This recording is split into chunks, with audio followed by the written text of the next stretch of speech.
So, my name is Alfonso. I'm 43. I graduated Berklee at 2000, 2001, somewhere in there, and went to live at California, where I did my internship and stayed there for 5 years. And after music therapy, I also did an MFT, Master's in Family Therapy. So, and in 2007, I went back to Colombia with my music therapy degree, my MFT. And for whatever reason, I felt like what I wanted to do was to separate both of my vocations, the music piece and the therapy piece, and with music just be like a recording artist, performing artist, and then with therapy be a psychotherapist. I've gotten back to music therapy every now and then. I worked at a hospital with children with cancer a few years ago as a music therapist, but mainly I've been doing regular talk psychotherapy. And my other main interest has always been, you could call it spiritual work, meditation, inner work, exploring different things like Buddhism, Advaita Vedanta, maybe I don't know if those words are familiar, but it's different Eastern paths of self-inquiry. And that's where my interest in transpersonal psychology comes in, just blending Western psychology and Eastern schools of thought and inquiry. I remember at Berklee my favorite class being Systems of Psychotherapy. I don't know if that still exists, maybe it's changed. Systems, do you take a normal psych? That was a class where we studied the different main schools in psychology. Freud, humanistic psychology, transactional analysis. Well, there's many different things out there. So anyway, that's a little bit about me and my interests. Oh, and in Colombia, as Karen said, I've also pursued a career as an artist. So playing shows, recording, pretty much all around Colombia with a band. And I did rather well in the rock world in Colombia, which is a small world. Colombia is not a very rock and roll country. We have other musics that are more common in the mainstream culture. And for like the last 3 years, I've been doing more psychotherapy than performing, and that's where I'm at right now. Just really liking working as a therapist, doing music at a slower pace now. What I thought I'd share today is about what I today see as maybe my two main interests in life, which are meditation and psychotherapy, and how these two lines of work blend for me working as a therapist.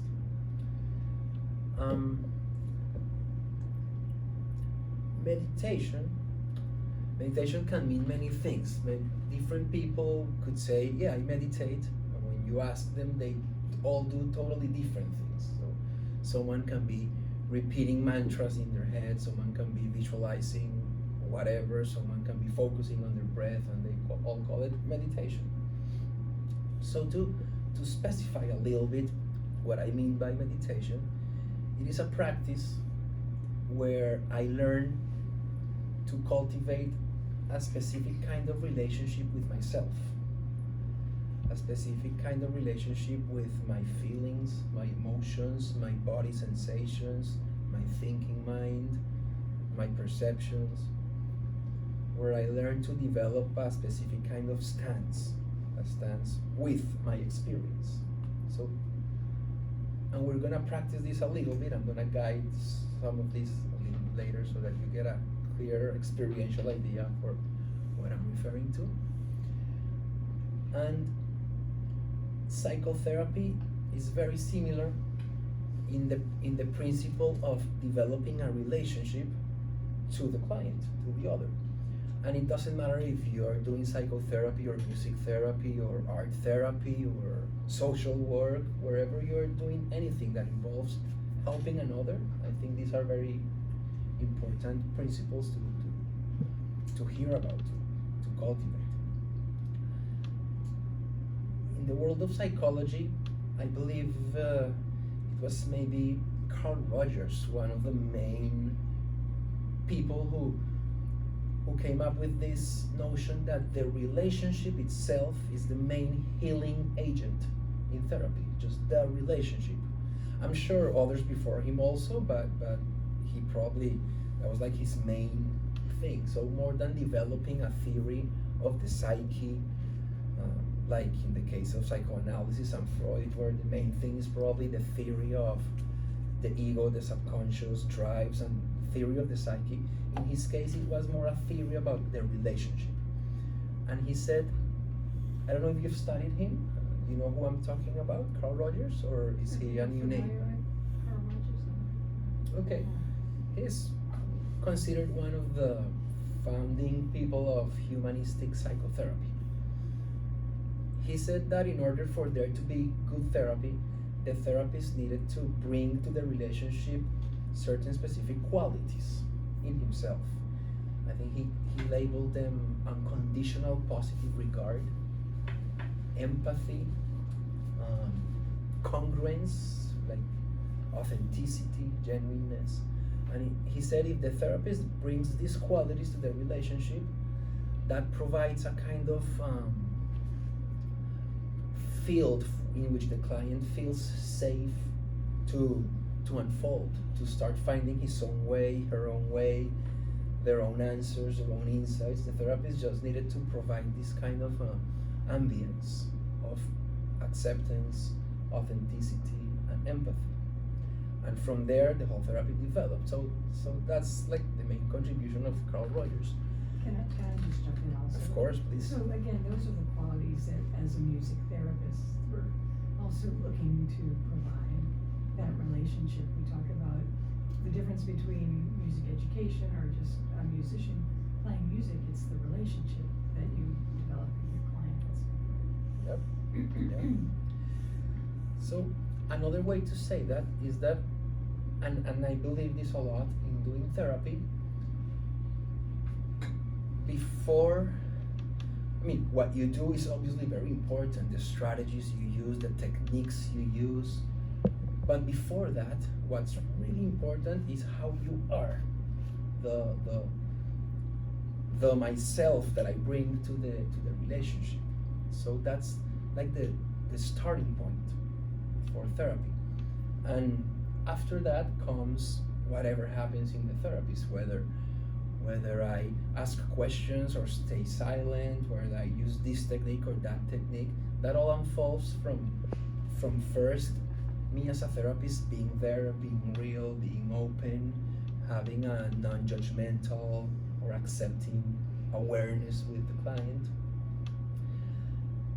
And we can also talk about meditation as a practice where I try to develop some specific qualities as well, with which I'm going to then relate to my own experience.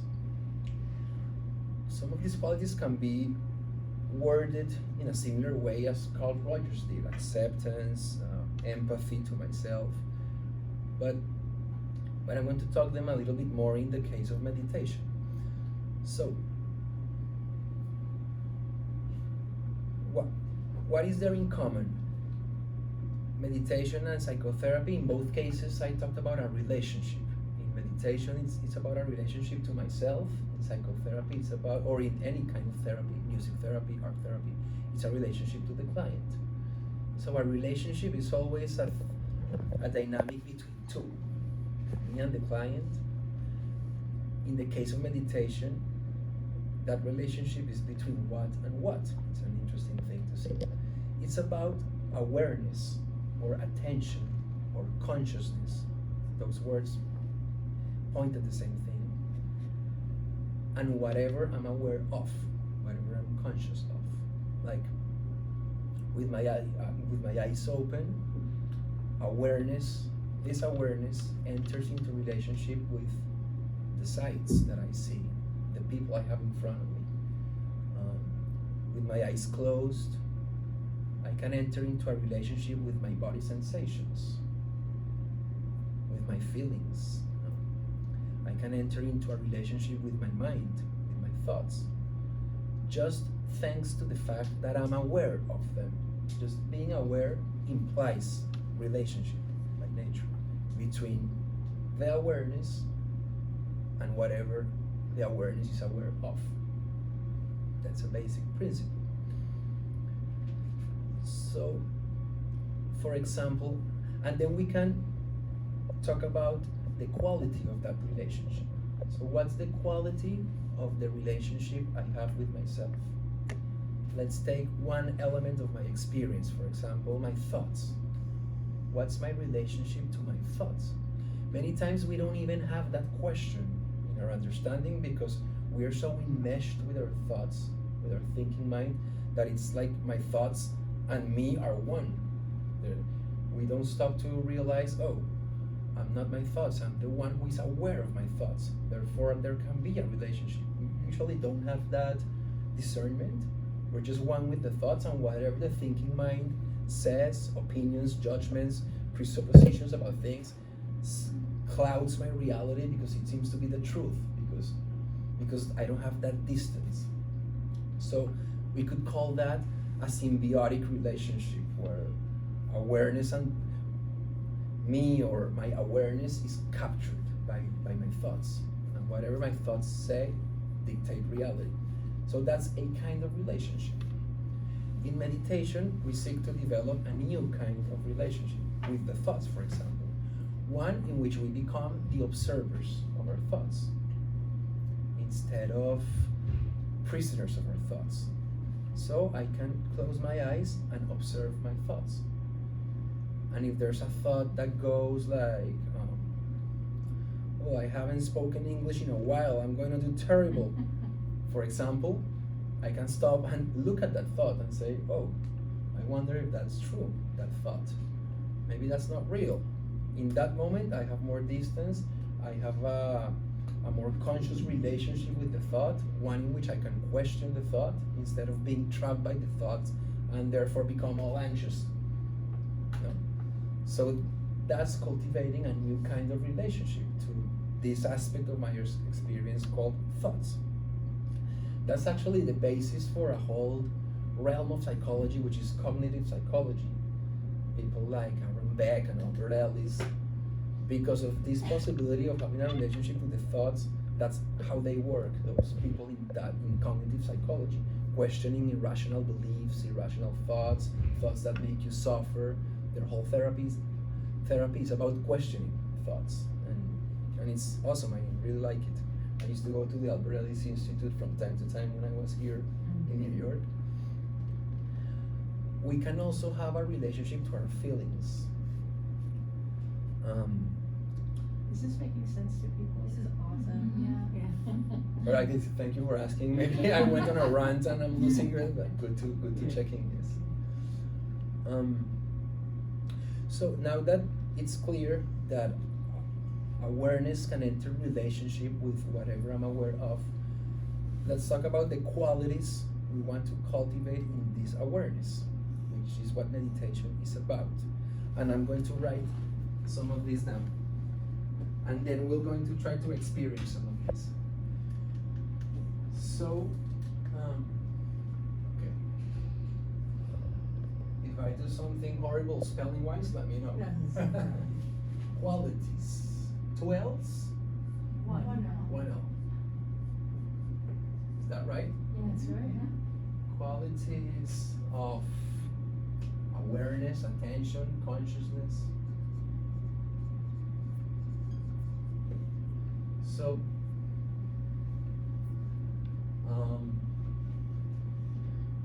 I want to develop a kind of awareness that can be capable of holding my experience, of embracing my experience. I'll explain this in a second. Holding, embracing, as opposed to, for example, rejecting my experience. This is the opposite. Let's say I feel sad, and I think, I hate being sad. I shouldn't be sad. Why the hell am I sad? That's all rejecting my experience, fighting against my experience, resisting my experience. And we have that a lot. Whenever we experience something that doesn't really sit well with the notion we have of how we should be feeling, how we should be, we enter into battle with that experience, whether it be sadness, anger, if we've been told that it's not good to feel anger, fear, or whatever. So in meditation, we try to cultivate the opposite quality to that, which is holding, embracing. I'll use different words. Welcoming. So what happens if instead of judging and rejecting a feeling, I welcome a feeling, I hold it, embrace it, touch it, touch. Touching it is it's a metaphor, because saying I hate this feeling, I don't want to feel it, it's like punching it, you know, or saying no, I'm not feeling anything, distracting myself in order not to feel. That's not touching it, that's like ignoring it. So we want to learn to touch our experience. I like this metaphor of the touch. Hold, touch, embrace, welcome.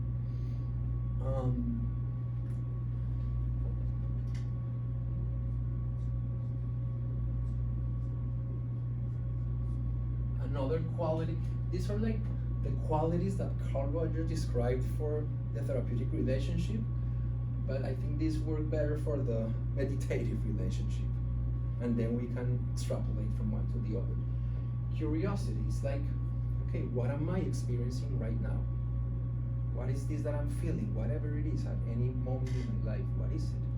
What's going on in my body? Is there tension in my muscles? Whatever it is. So a curious awareness, an embracing, welcoming awareness. And you can start using many different words: a loving awareness, a kind awareness. I'll write them down.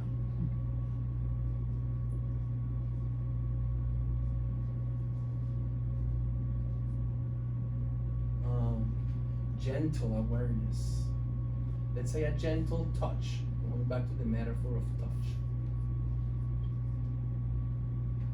Gentle touch. Okay. So in meditation, we want to bring these qualities to our own experience. Again, to our body, to our feelings, to our thinking mind. Non-judgmental awareness.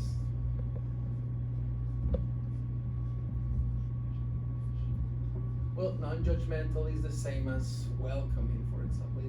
It's just different ways of saying of communicating the same principle. So what I want us to do for some minutes is to try for you to let me guide you in a little self-exploration where we try to apply some of these ideas. Lights down, lights off, you want the lights on, or? I don't mind, maybe lights off could be nice. Yeah, if everyone's okay with that. Yeah. So, yeah, thank you. Let's see, maybe, should we try that one on? What? Okay, no. That's good. That's good. That works. Okay. Linda, tú tienes la hojita. I want to make sure I don't forget. Last night I wrote some ideas down of things I wanted to share. I want to make sure I don't forget something important. Thank you. Can you just screw back? I just like to look at the door. Yes.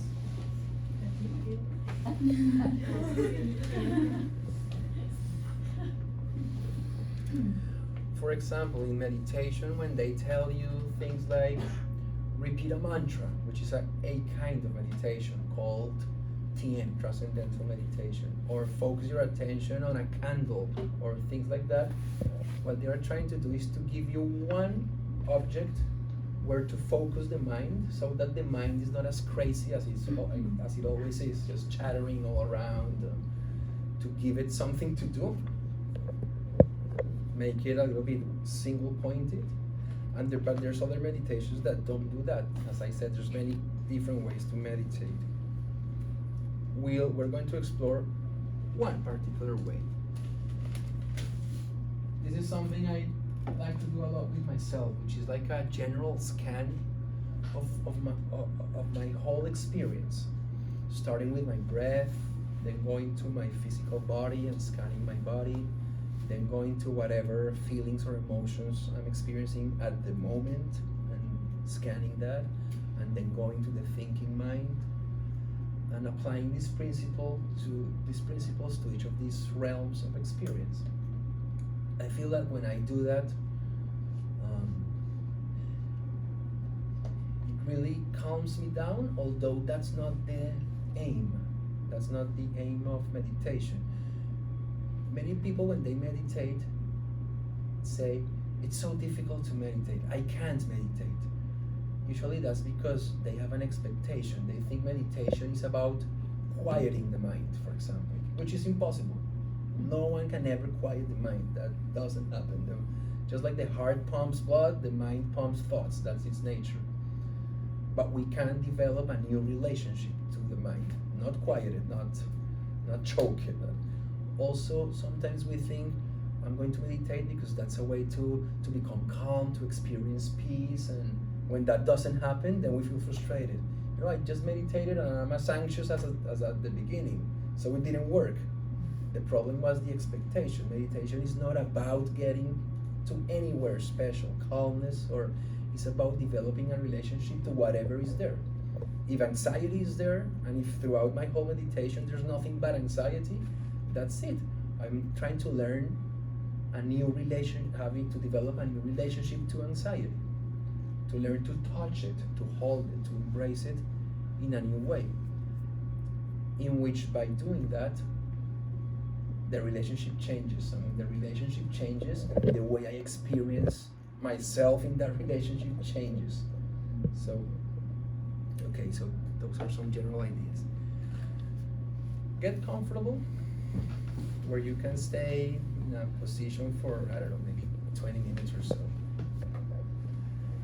Maybe 4 hours or so.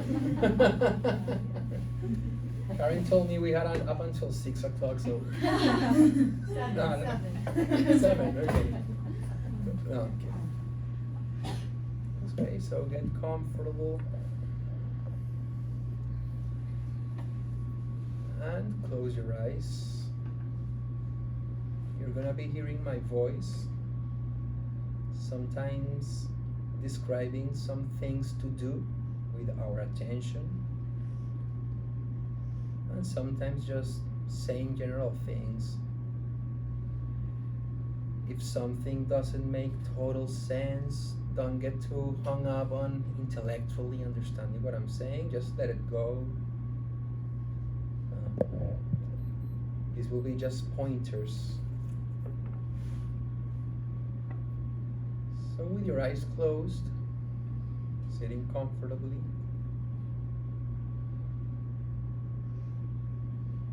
bring your breath to your awareness, or bring your attention to your breath, to your breathing.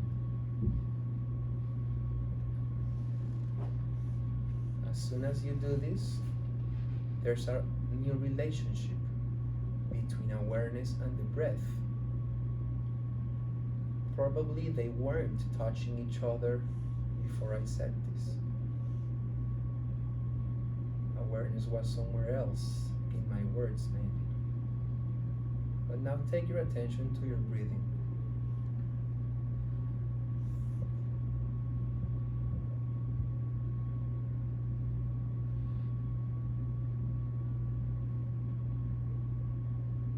You can maybe take your attention to a very specific place. For example, your nose, your nostrils, the sensation of the air coming in and going out of your nose. The temperature of the air. Is the temperature the same in the inhale as in the exhale, or is it different?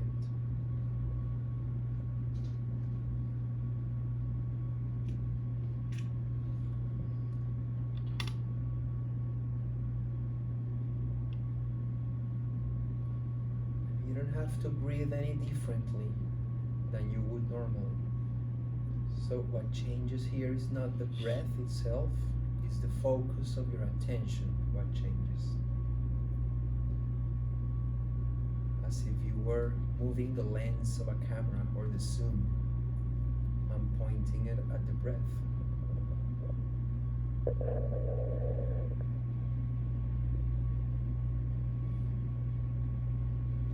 And try to feel the breath, not so much to think about the breath, not so much to have an image in your mind of a body breathing, but to feel the sensation as it happens of the breath. Maybe at the nose, or you could also try it at the chest, perhaps. The sensation of the chest rising and falling with every inhale, every exhale.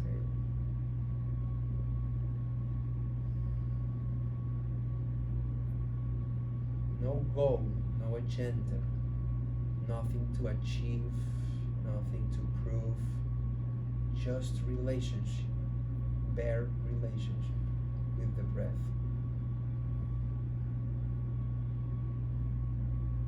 What for, if the mind asks? For nothing. Just to come here.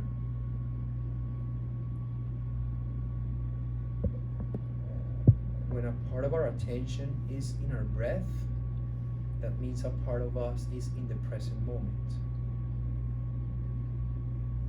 Because the breath is only now, only here and now. You cannot experience the breath you took 5 seconds ago, or the breath you're gonna take in a minute. It's just right now.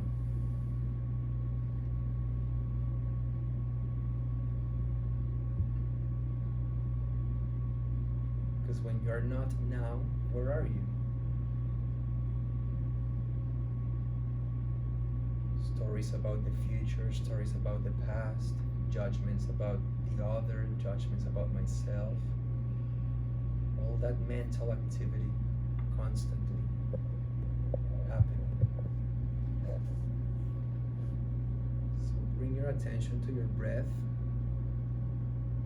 which is the same as saying bring yourself to right now.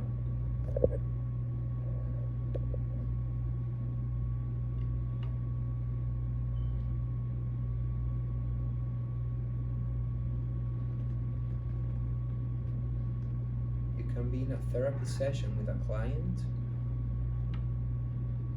and at the same time you're with your client, remind yourself to put part of your attention in your own breath.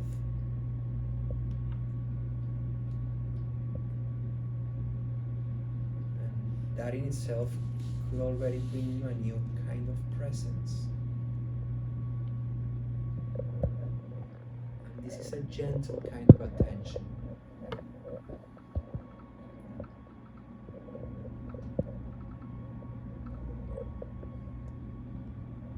It's not a strong effort, it's not a pushing attention. You're not directing your breath anywhere. You're not controlling your breath. You're just placing your attention very gently on the breath, as if caressing it so softly.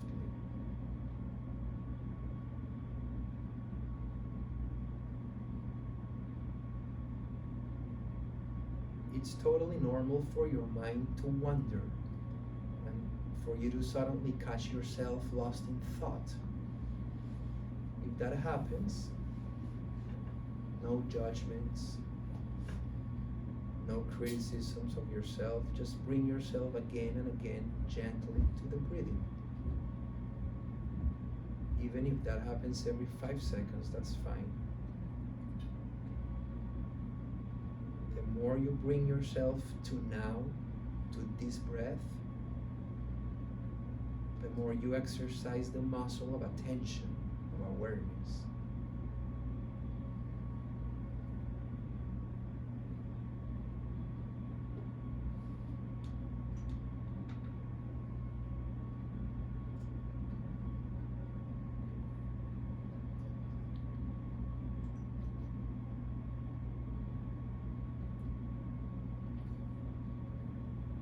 This is also about intimacy, about developing intimacy with ourselves, with our immediate experience.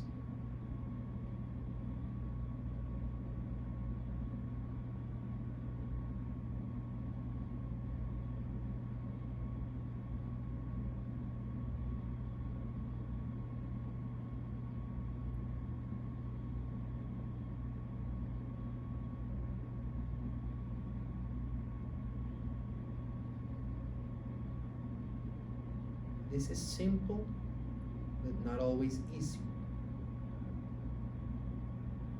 because we're very used to the mind chatter, to that little voice always giving opinions, analyzing, commenting, narrating.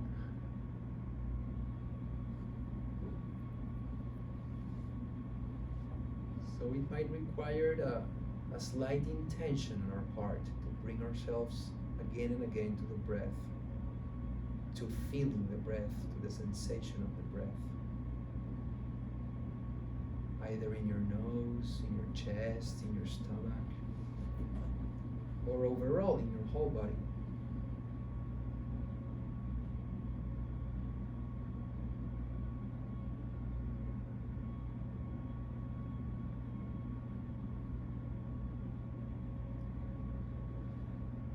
Now we're going to do a quick scan of the physical body. When our eyes are closed, our body is nothing more than a web of sensations.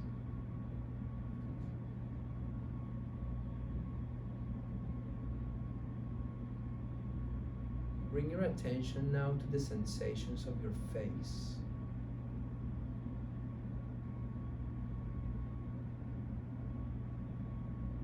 If any facial muscles are tensed or not. Just notice.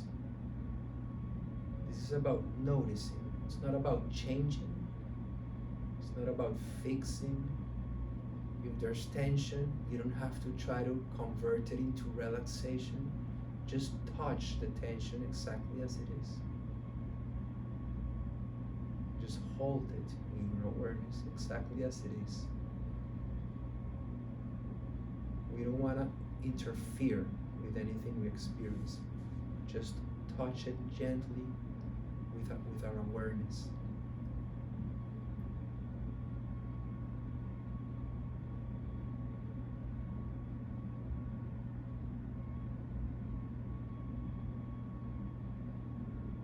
It's common for there to be certain tensions in the face because our face is the place where we send signals to the world, where we put on certain masks in certain contexts to feel safe, to be liked, all of that.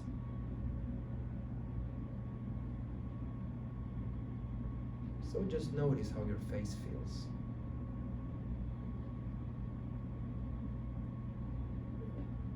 With no judgments, no right or wrong, no good or bad. Everything is as it is. Now come down to your throat and shoulders and notice how these areas feel.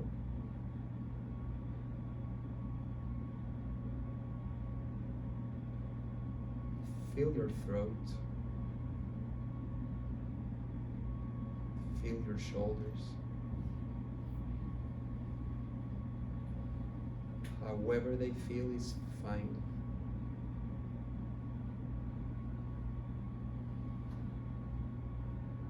You're just offering your attention to these parts of your body with no agenda, with no desire to fix or change anything. Now come to your chest. Is it tight? Is it loose? Can you sense any temperature? Notice whatever sensations are there in the chest area. and welcome them with a welcoming, curious quality of attention.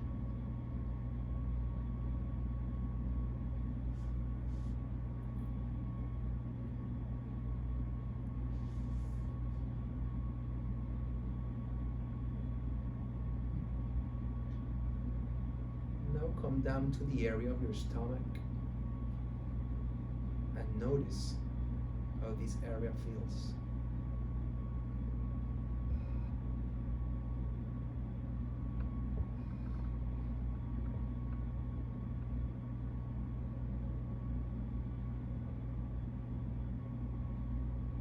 Also, are there any tensions?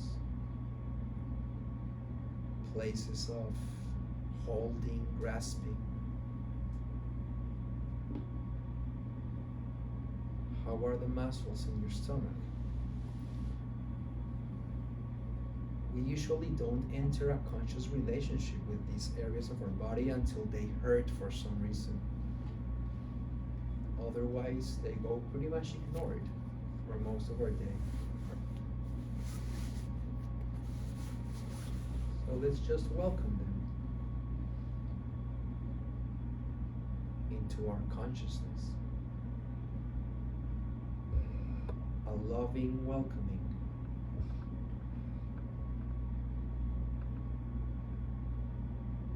Unconditional positive regard.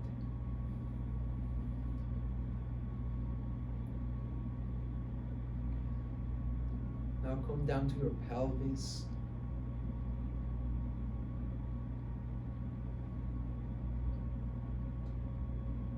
Touch, welcome whatever sensations are there.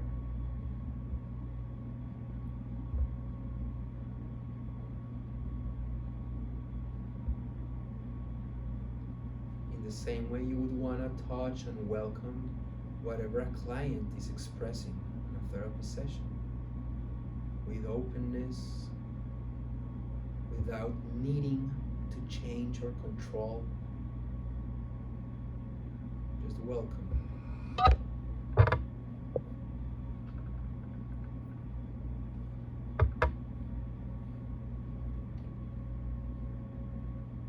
Become aware of the place where your body makes contact with the chair, your butt. How that feels, that pressure.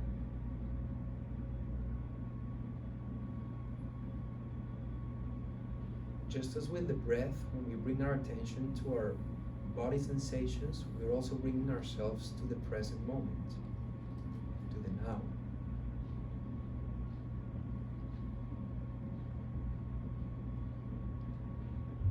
Go down your legs, your thighs,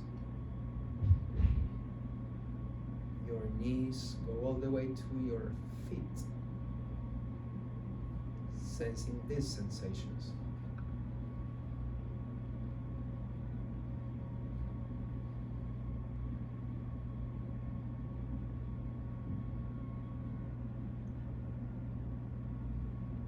And if the habit of thinking is so strong that every 3 seconds it robs your attention, takes you somewhere else, gently bring your attention back to the bodily sensations.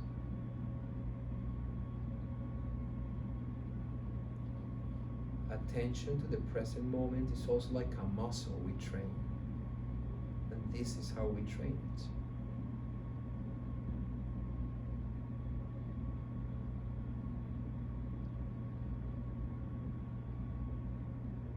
Now go to any place of your body that calls your attention. Maybe a tension, a pain, or whatever calls your attention right now, just go there.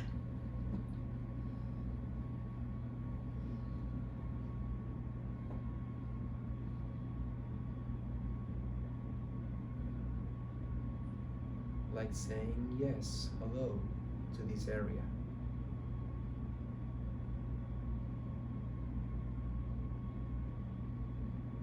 Not needing to change, control, direct, or fix anything.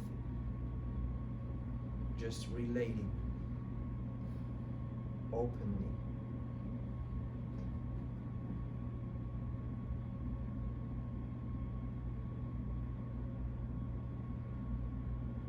So we've visited the breath, we've visited the physical body.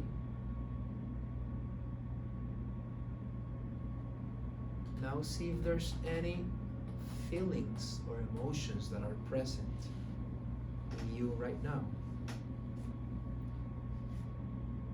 Let's visit the emotional body. And sometimes we might not be experiencing any strong feeling, but sometimes we may be experiencing like a soft, gentle background, emotional tone, to sort of say.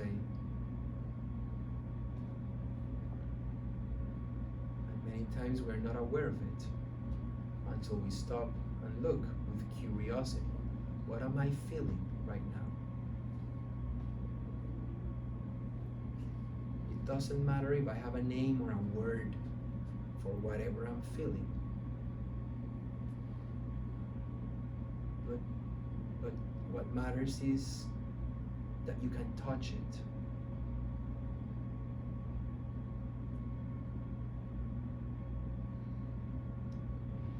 Even boredom can be a kind of feeling.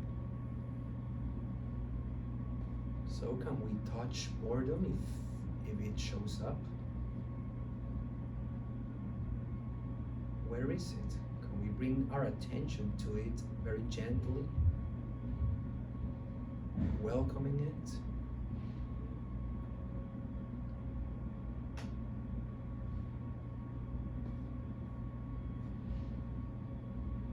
Or sometimes our emotional tone can be a bit nostalgic, or maybe a bit anxious,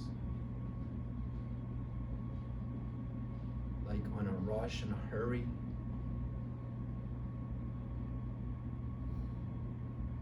Be aware of whatever emotional tone visits you right now.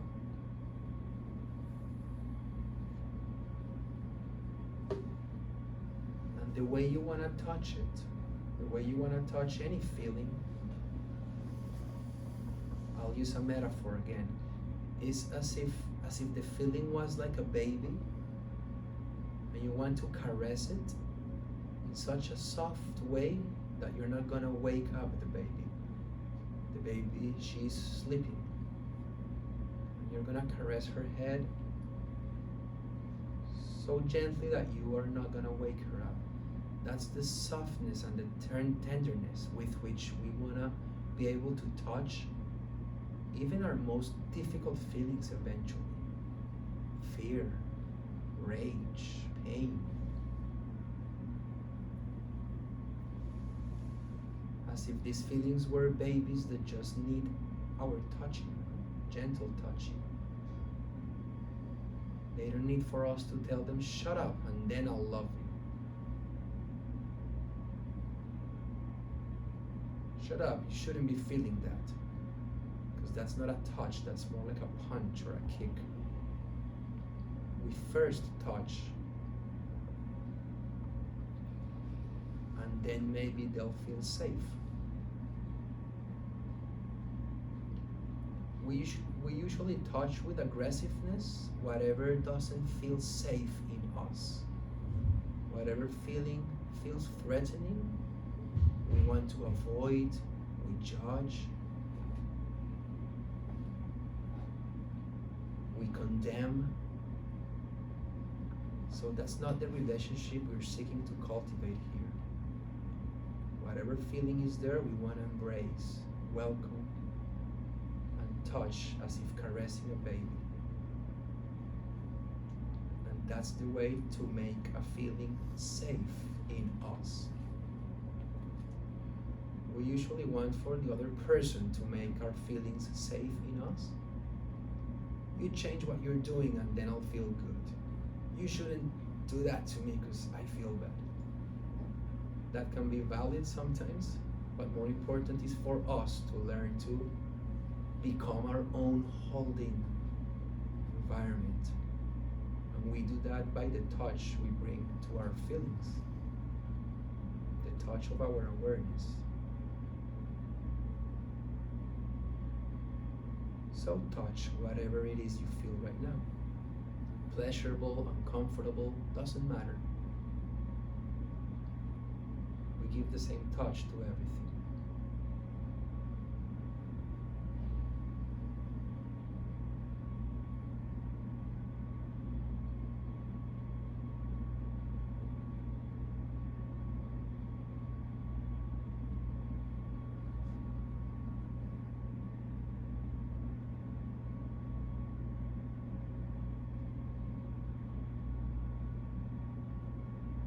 We welcome feelings, we're just welcoming a kind of sensation, an energy in our body, in us.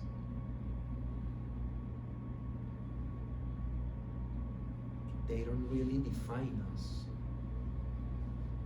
They are like visitors.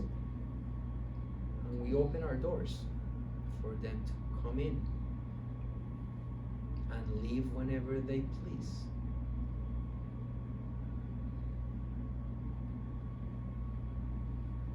That's a kinder relationship.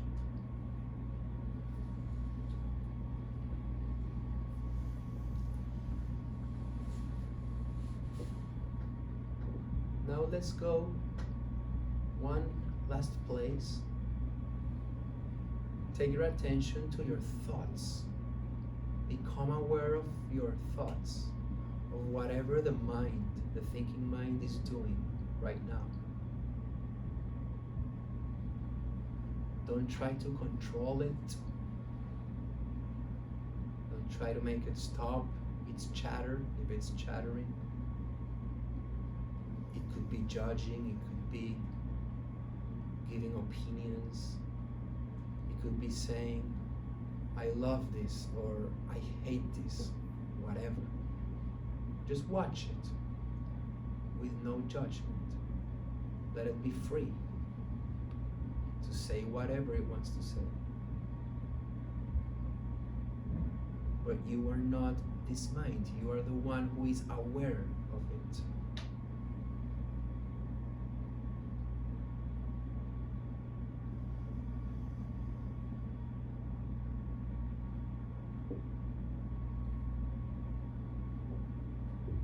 So thoughts are a combination of sounds and images. If you check with curiosity, that's what you'll find. Sometimes it's the sound of a voice saying things. Sometimes it's just images of places, people. So be curious about this phenomena we call thoughts. Like this constant movie theater that's always playing in our head. That's always playing in our awareness.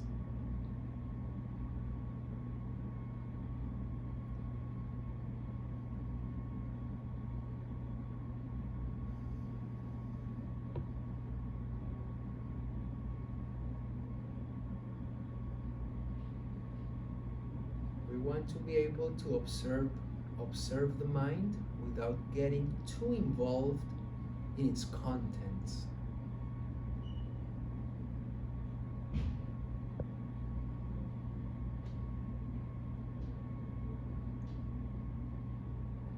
If the mind is like a movie, we don't want to be one more character in the movie. We want to be more like someone sitting in the audience watching the movie.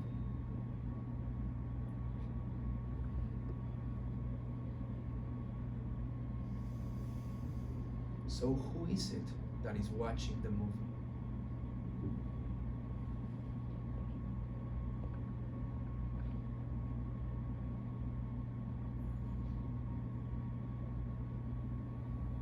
What is this aspect of you that is aware?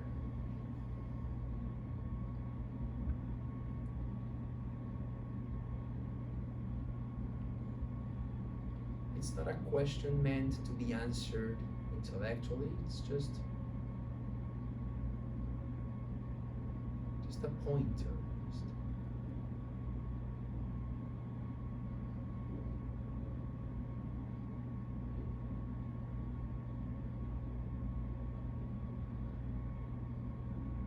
How would it be if you didn't believe everything the mind says?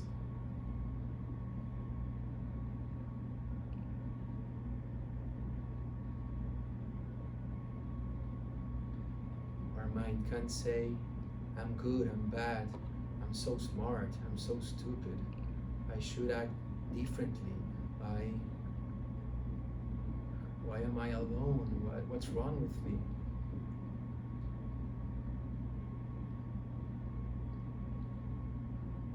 And if we just observe it without getting too caught up in the content of any of those phrases, for example,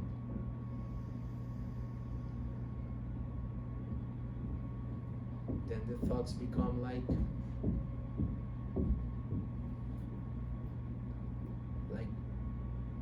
wagons on a train that just pass in front of us, and we just stay sitting in the station. We don't get inside of any one of them. That's another metaphor for how we can start to develop this new kind of relationship to our thoughts.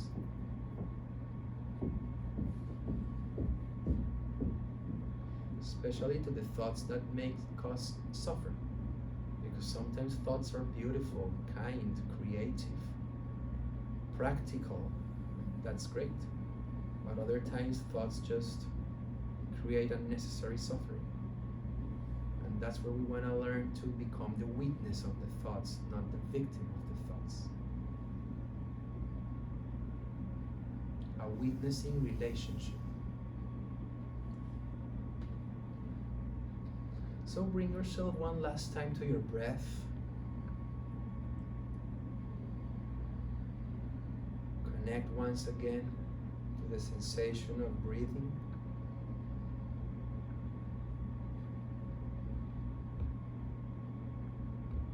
It's a very gentle move of your attention.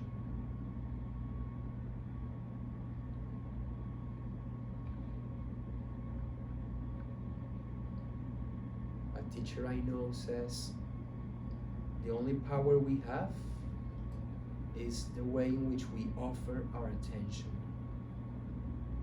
to another and to ourselves.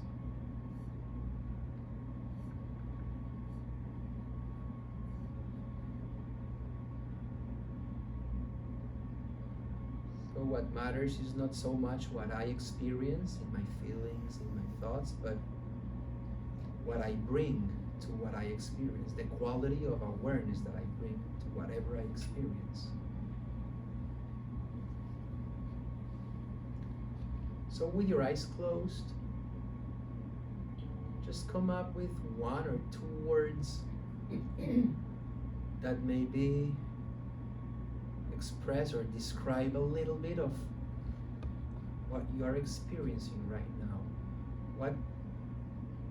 What kind of sensation, feeling, energetic quality, I don't know, is present right now at this moment in you. Just call out words. If it's calm, if it's confused, if it's whatever you're sensing, feeling.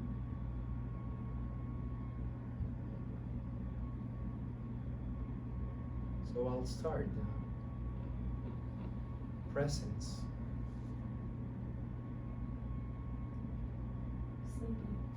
Sleepy. Sleepy, okay? Peaceful. Peaceful.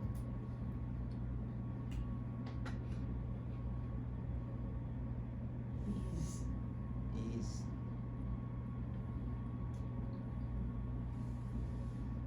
Annoyance. Annoyance. Huh? Trust. Trust. Anxiety. Anxiety.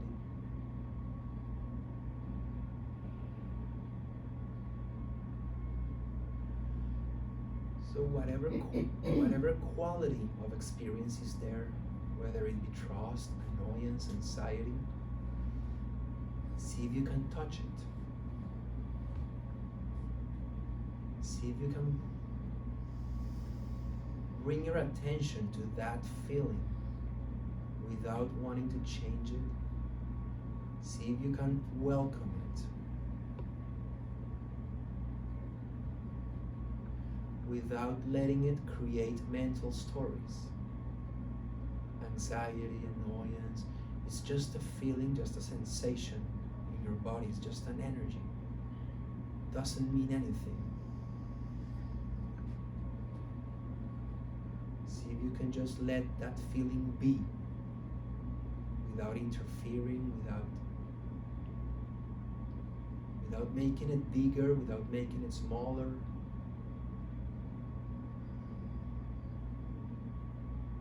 Like welcome it in the house of your consciousness.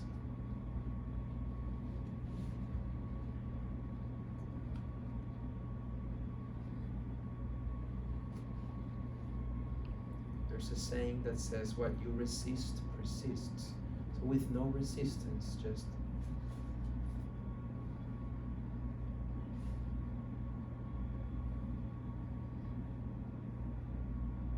holding it with a quality that lets it know that it's safe. You can give a safe place in you to any feeling.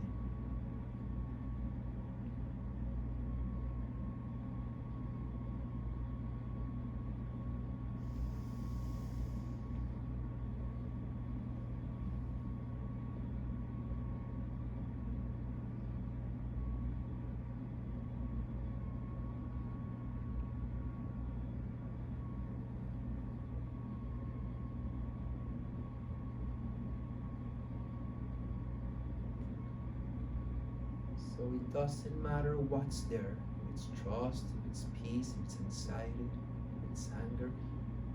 What matters is how you touch it.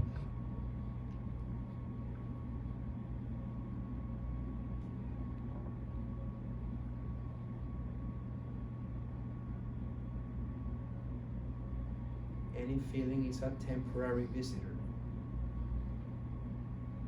Doesn't have to define you.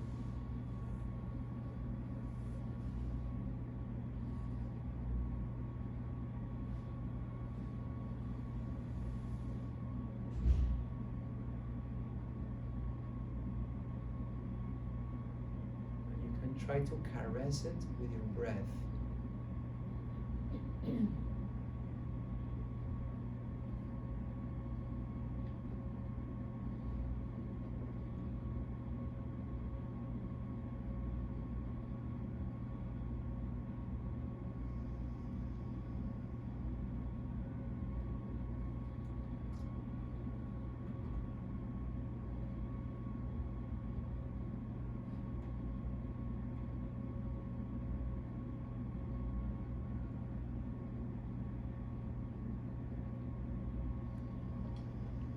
So take a few more breaths, conscious breaths.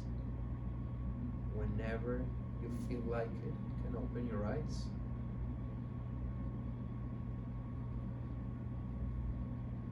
And it's also interesting to notice when we open our eyes, how our quality of being changes. Or does it change?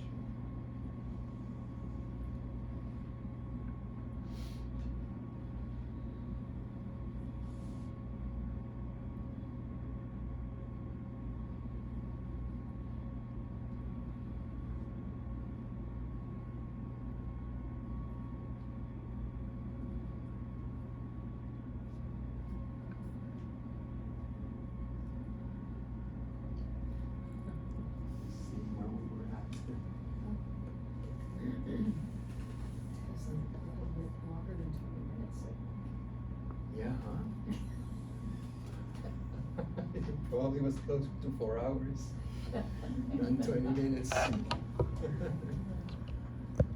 probably miscalculated. But Honestly. huh? You did, honestly. You happy? Yes, thank you. Cool. So any sharing, questions, comments, welcome, whatever, and whatever it is. If it was good, if it sucked, feel free to. I don't, sorry, so going into today, something hard happened to me this weekend. And I've been like really anxious for like 2 days. I haven't been doing very well. This helped a lot. I think I kind of have a new awareness of the fact that as horrible as it feels right now, it's just Beautiful, yes. Yes, we sometimes give such power, such status to our feelings, but it's just a feeling. And I think to keep like creating them is the big thing. I think I needed to realize too that they're just people with feelings as well. And that my feelings about the situation are much bigger than theirs are. So therefore I should just let it go. So it sounds like you found a new relationship to that feeling for now. For now. Yeah. The anxiety's still there, but it will be permanent. That's okay. Thank you for sharing. Thank you. Yeah.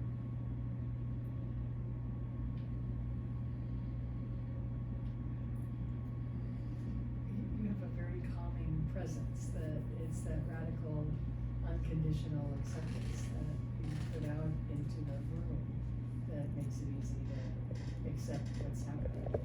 Okay. Okay. Thank you. I always, when I was a student, experienced that same thing with you, Carol. Sometimes I needed to talk, I was disturbed for something, and whenever you listened, I remember that, well, it was for me, yeah. This was like a vacation from Berklee right now.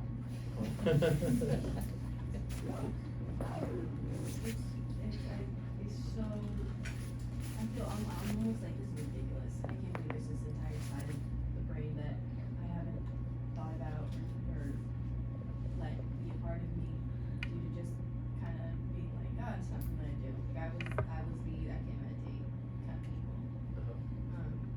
It's really, really wonderful to have a meditation that's so not about calming down or stopping anxiety and things like that, and it's so much more about accepting whatever's happening in your body and not having the expectations of what you're going to think about and feel is still a huge challenge, but this is the closest I've gotten to being like just accepting whatever happens. So it's just wonderful. Thank you. Yes, meditation is more about embracing both our angels and our demons, not just calm, happy, peace, and no, it's about embracing also the shadow, the annoyance, the whatever is there, everything, learning to give it a safe place in us. And I know people have said it before, like I've heard it be done, but I've never had the thought in my head of like I had, I don't know if you guys had something similar, but this feeling of like, when you're accepting a part of you, you see it as the kid version of you, baby, like I was thinking of the baby version of me, then you said baby, and I was like, oh my god, and then, but it's just interesting how, at least in my mind, for the first time I'm putting emotions to ages, and it's super weird. And I'm like, oh no, now I gotta what? Think about this? Like, read up because it's interesting? Oh man. Yeah. Yeah. I started putting my emotions to like not ages but like things. So I'd be like, oh, my anxiety is this little yippy chihuahua and I need to like calm it down. Yeah. I don't know if that Yeah, makes yeah. any sense, but it was like, because I felt like if I went too deep into the idea of it's my younger self, I'd start bawling in class. So I was like, okay, chihuahua. Chihuahua is much better Right. idea. But what you're both doing in that case is you're personifying the feeling in a way that allows you to have a kinder relationship to it. whether it's a baby or a chihuahua. Oh my It's God. much better if it's something that sucks and that's terrible. No, because then you couldn't be able to touch it. Yeah. Well, yeah, thank you for your attention. And just to round it up, these qualities of being we try to cultivate in meditation, then we wanna also learn to take them to our clients. It's not like we have to have an hour meditation before every session, no, but with time, I think we train ourselves to be more and more present, more and more accepting of our feelings and of the feelings of the client. Because if I cannot accept and welcome and touch my anxiety, whenever I have an anxious client, I won't be able to be present with that. So I think first I develop a kind relationship to myself, and that enables me to have a kind relationship to a client, whether as a music therapist, a psychotherapist, a social worker, I don't know, a priest, any helping profession, you know. Do you meditate before you do sessions? Not before every session, but I do try to meditate every day in the morning. And yeah, then I have sessions back to back, so I can really stop for a formal meditation. But a lot of the work I do in the session sometimes is meditative. Sometimes I would try to guide a client to get in touch with a feeling, to hold it. We can do things like this. So in a way, we're kind of psychotherapeutically meditating. You know, even if it's not okay, let's stop. Yeah. Alfonso has a private practice if anybody wants to work with him, even while he's in Colombia. Oh, yeah. He's like, do you want to tell us a little bit about that? Sure. Since the pandemic happened, I started doing a lot of work via Zoom. So I would say that now my practice is half and half in person and via internet. So yeah.